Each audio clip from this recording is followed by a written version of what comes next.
The Darkin Xolaani is one of the most powerful figures in League's lore, and one of the biggest villains in all of Runeterra, responsible for the creation of blood magic itself. In today's video, we're going to cover all you need to know about Xolaani and the Second Great Darkin War. But before I start, I just want to give a shout out to Cassius PJ, who became a level Ascendant member and actually requested this video. Much love, man. You have no idea how much this supports me.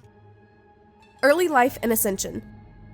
Xolaani was the daughter of a healer whose birth lined up with a lucky solar cycle, and the presence of a past incarnation of the aspect of the Protector, so you could definitely say she was born to help others. Back then, Cathian mages started rebelling against Shurima, using the Void as a weapon and totally wrecking the place. In response, Xolaani followed her parents' steps and became a healer, trying to save as many lives as she could with an old form of hemomancy, basically blood magic, like the kind Vladimir uses. Seeing firsthand all the suffering the war caused, she spoke up against it, blaming the Shuriman leadership for fighting pointless wars. Even though the Shuriman emperor at the time, Azir, was absolutely against her ascension, the priest of the Sun Disk defied him, deciding that she was worthy of the ritual. Xolaani then successfully completed the rite of ascension, becoming a powerful ascended god warrior.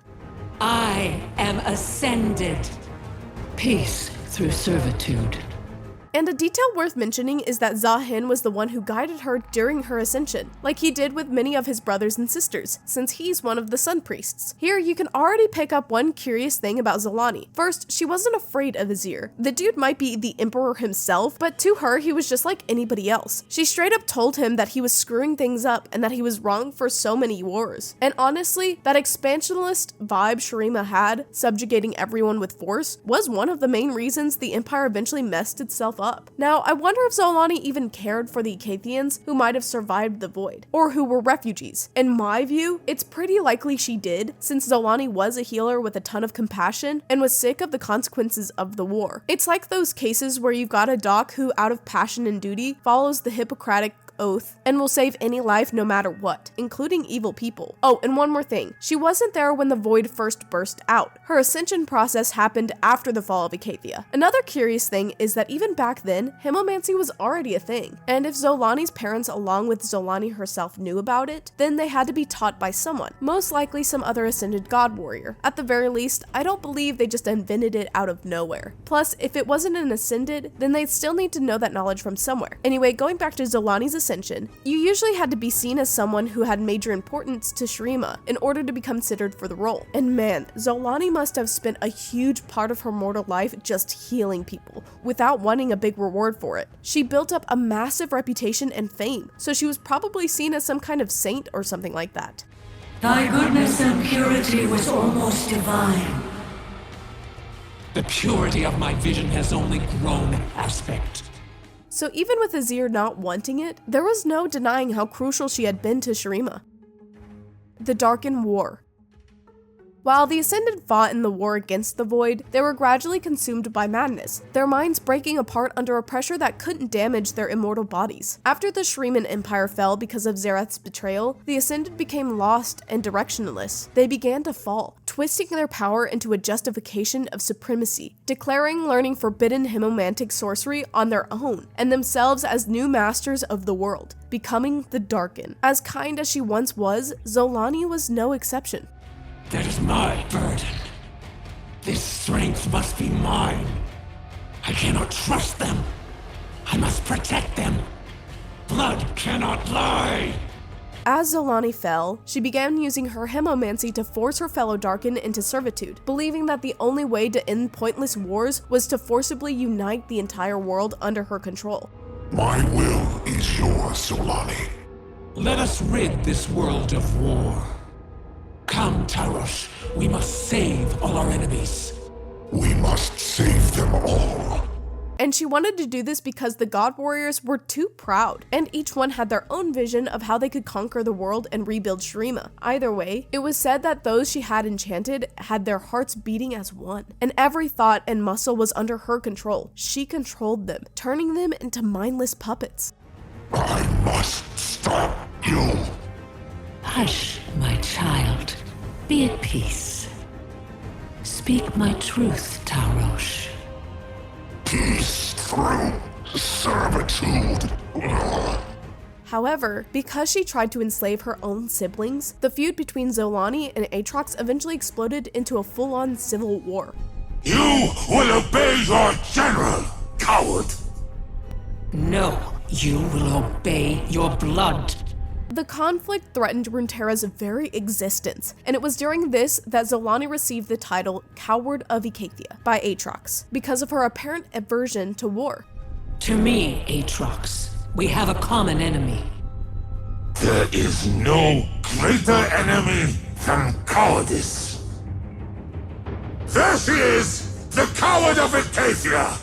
According to the legends, Xolaani was almost defeated by Tarash, but she was saved by the timely intervention of the Aspect of Twilight, who sealed away all the remaining Darkin. Now you might be thinking, wait, but wasn't Tarash under her control? No, in the first war he wasn't. The lines I'm quoting here all refer to the Second Great Darkin War, but they still fit everything I'm saying showing about Xolaani. About that mass capturing of Darkin, there's a pretty common misconception. While it did happen, the lore was eventually retconned. What it shows these days is that Xolaani, along with several other Darkin, managed to leave Shurima and go to Ionia to continue their conquest, an indiscriminate slaughter, while trying to get mortals to join their cause, forming armies and devoted servants from the mortals. We even see this in the motion comic The Devoted Shrine Maiden, where the legend says that these evil spirits pretended to be the Kanmeis, who were actually benevolent spirits. During this time, Xolaani came into conflict with the Kenku Order and killed Master Lao, the Fist of Shadow at the time, after he and Yunara assassinated one of her followers.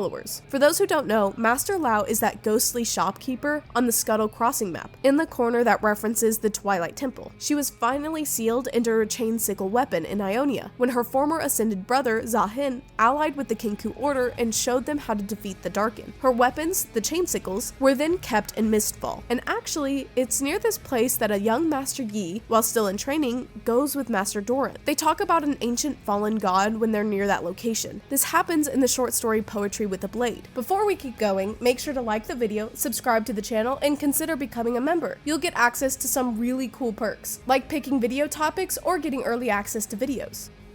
The Second Great Darkin War.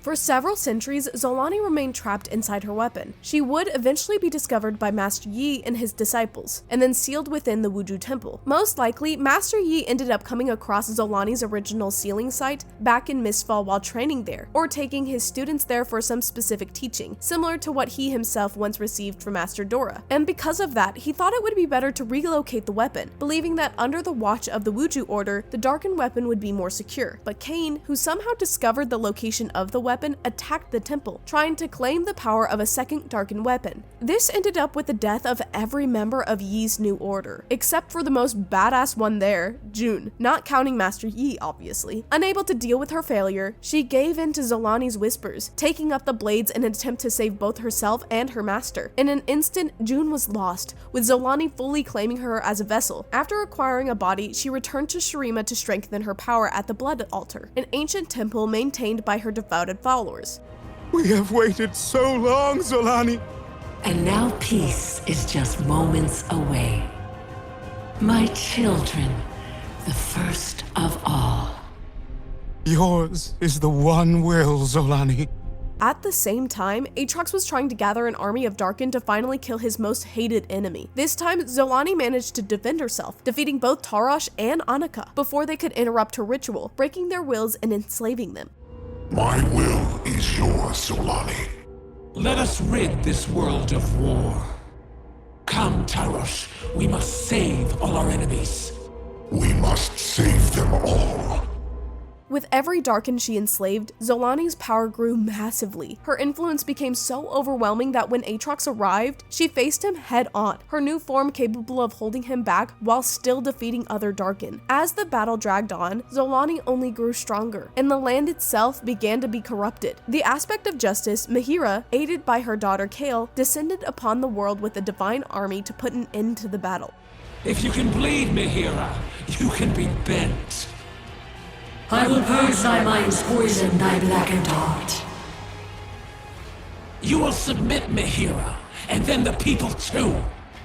Wickedness cannot overcome divine intent.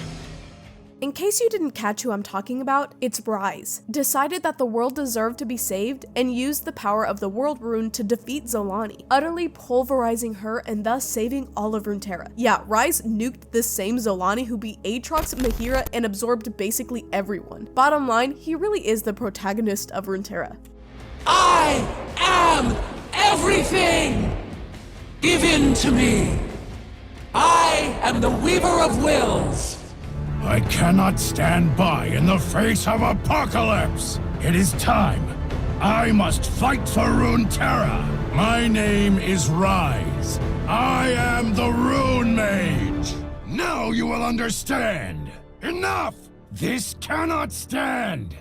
But the ending of this event isn't really shown, it just ends here, and it doesn't make it clear whether Mahira died too, since she was fused into Xolaani at the time. Also, since there's an ending where Rise doesn't intervene, we could guess that he could be killed before that moment, though I'd say he probably chose not to intervene. And in that version, Xolaani spreads her corruption of Hemomancy across Shurima and even up into Targon. In my video about Xolaani in Wild Rift as a Darkin support, I showed all the champions that were corrupted in that alternate timeline where Xolaani was victorious. And note that there were still 2 more endings to this saga. The first happens back at the massacre in the Wuju temple, where Rost manages to take control of Kain, and he's there triumphant over a pile of corpses holding his prize. The excerpt from that card says the following: Rost let out a triumphant howl, years of waiting, longing, and now he was finally free. He raised Xolaani's blade and brought them into his tongue, savoring the taste of fresh blood. He closed his eyes in ecstasy, and a smile appeared on his face for the first time in millennia. The reaping had begun. The other ending, on the other hand, happens with Varus, arriving where Xolaani was before she could start the ritual at the blood altar, surrounding her as a confrontation was about to begin. He even prepared himself by creating a pretty exotic hunting party, with people from all across Runeterra. He shares his power, granting each of them a kind of Darkin Hemomantic blessing, and with that, they all set out together to hunt Xolaani with the mission of destroying her. Interestingly, after their mission, they would be free to use the power given by Varus, however they wanted, which I guess makes sense because each one of them had their own personal goal that they couldn't achieve without Varus's power and his help. Oh, and Varus himself is doing better than before too, because this excerpt from his Legends of Runeterra card says the following: Varus felt strengthened, renewed, reminded of who he was and of what was still to come. He embraced the totality of his parts instead of fighting them, and when they acted